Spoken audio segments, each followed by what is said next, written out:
বাঙালি খানায় সবাইকে স্বাগত জানাই। আজকে রান্না করব লাউ চিংড়ি। আপনারা তো অনেকভাবে লাউ চিংড়ি রান্না করে খেয়েছেন। একবার আমার মতো করে সহজ পদ্ধতিতে আপনিও শিখে নিতে পারবেন ছোট ছোট টিপস সহ। তবে আজকে আমি এখানে লাউ চিংড়ি রান্না করব মশলা ছাড়া। খেতে কিন্তু এতটাই সুস্বাদু হয়েছিল, আপনি একবার রান্না করলে বারবার রান্না করবেন। এখানে আজকে আমি জল ছাড়া কিভাবে লাউ চিংড়ি রান্না করলাম, চলুন সেটা একবার দেখে নেওয়া যাক ভিডিওর মাধ্যমে। আশা করছি আজকের ভিডিওটি ভালো লাগবে। সকল বন্ধুদের কাছে অনুরোধ করছি সম্পূর্ণ ভিডিওটি দেখার।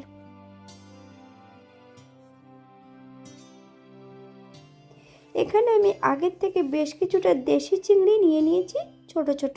এই ছোট চিংড়িগুলো কেটে বেছে পরিষ্কার করে নিব।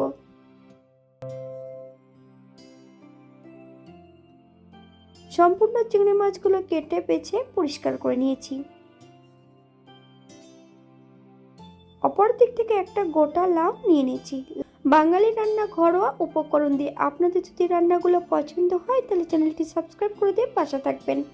পাশে থাকা বেলটি বাজিয়ে দেবেন, নইলে নিত্য নতুন রান্নার নোটিফিকেশন পাবেন না। আমার এই চ্যানেলে আমিষ, নিরামিষ এবং বিভিন্ন ধরনের লাউ চিংড়ি বা লাউয়ের রেসিপি দেওয়া আছে। আপনাদের যদি পছন্দ হয় তাহলে চ্যানেলটি ঘুরে একবার দেখে নেবেন। সম্পূর্ণ লাউটা আমি ছোট ছোট টুকরো করে কেটে নিয়েছি। আপনারা এর থেকে ছোট বড় করে কেটে নিতে পারেন। তবে লাউ কাটার আগে কিন্তু বেশ ভালো করে ধুয়ে নিতে হবে, তারপরে কিন্তু লাউয়ের টুকরোগুলো ছোট ছোট করে কেটে নিতে হবে। লাউ কেটে ধুলে রান্নার সময় কিন্তু অনেক জল ছাড়তে পারে। অপর দিক থেকে একটা কড়াইতে বেশ কিছুটা সর্ষের তেল অ্যাড করেছি। তেল গরম হওয়া পর্যন্ত অপেক্ষা করতে হবে। ফোড়নে রেখেছি গোলমরিচ আর সাদা জিরে, 8 থেকে 10টা গোলমরিচ আর হাফ চামচ সাদা জিরে। ফোড়ন থেকে সুগন্ধ বেরোলে সম্পূর্ণ ফোড়নটা একটা পাত্রে তুলে রেখে দেব। অপর দিক থেকে যে চিংড়ি মাছগুলো রেখেছিলাম, সম্পূর্ণ চিংড়ি মাছগুলো তেলের মধ্যে অ্যাড করে দেব।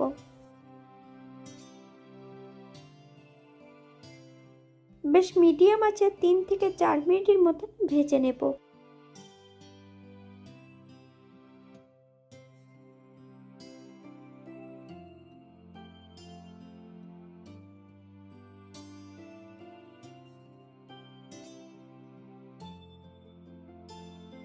এই পর্যায়ে তেল থেকে সম্পূর্ণ চিংড়ি মাছগুলো তুলে নেব।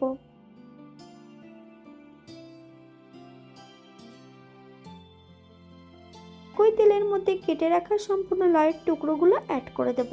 গ্যাসের ফ্লেমটা হাইতে রেখে বেশ কিছু সময় ধরে রান্না করে নিতে হবে।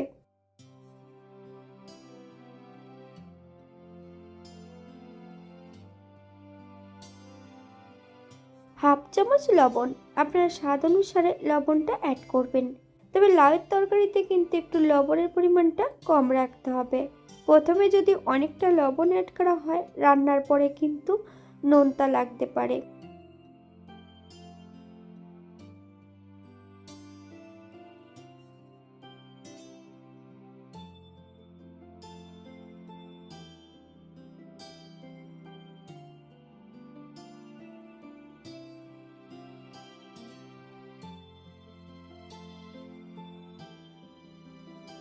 গ্যাসের ফ্লেমটা মিডিয়ামে রেখে 7 থেকে 8 মিনিটের মতন ঢাকা দিয়ে রেখে দেব, যাতে লাউর টুকরোগুলো সেদ্ধ হয়ে যায়। 8 মিনিট পর 4 থেকে 5টা কাঁচা লঙ্কা ফালি দিয়ে কিন্তু অ্যাড করে দিয়েছিলাম। আপনারা যদি পছন্দ করেন তাহলে পরিমাণে বাড়িয়ে দিতে পারেন।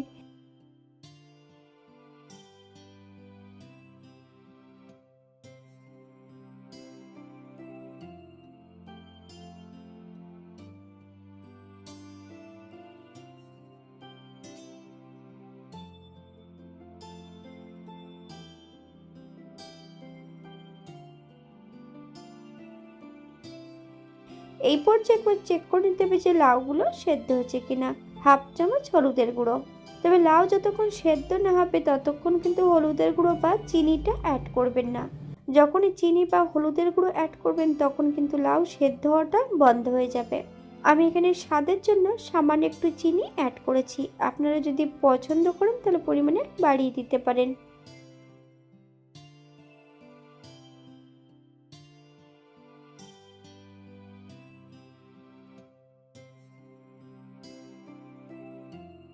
ভেজে রাখা সম্পূর্ণ মশলাটা একটু ভারী কিছু দিয়ে থেতো করে এই পর্যায়ে আমি অ্যাড করে দেব। গ্যাসের ফ্লেমটা কিন্তু হাইতে রাখা আছে। বেশ কিছু সময় ধরে আবারও আমি রান্না করে নেব।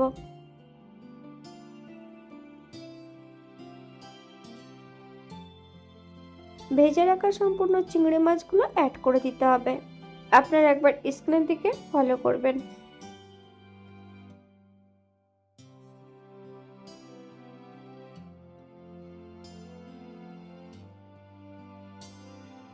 একটু নেড়ে চেড়ে লাউয়ের জলগুলো শুকিয়ে নিতে হবে।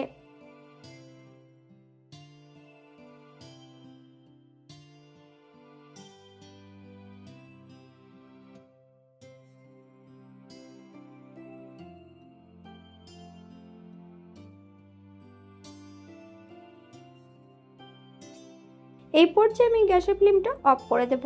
5 মিনিটের জন্য স্ট্যান্ডিং টাইম দেব, তারপর সার্ভ করব।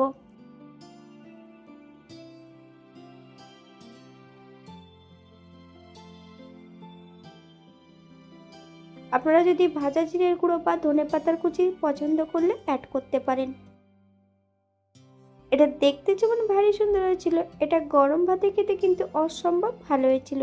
আপনারা বাড়িতে একবার একই পদ্ধতিতে বানিয়ে নেবেন। এখানে যে আমি উপকরণগুলো অ্যাড করেছি আপনারা এর থেকে কম বেশি করে নিতে পারেন। যদি পেঁয়াজ রসুন বা অন্য মশলা পছন্দ করলে অ্যাড করতে পারেন। আজকের ভিডিওটি এই পর্যন্ত। সবাই সুস্থ থাকবেন, ভালো থাকবেন। অন্যদিন নতুন রেসিপি নিয়ে আপনাদের সামনে আবার আমি হাজির হব। নতুন ও পুরনো সকল বন্ধুদের অসংখ্য ধন্যবাদ ভিডিওটি দেখার জন্য। হাতে যদি সময় থাকে তাহলে একটা লাইক, কমেন্ট, শেয়ার করবেন।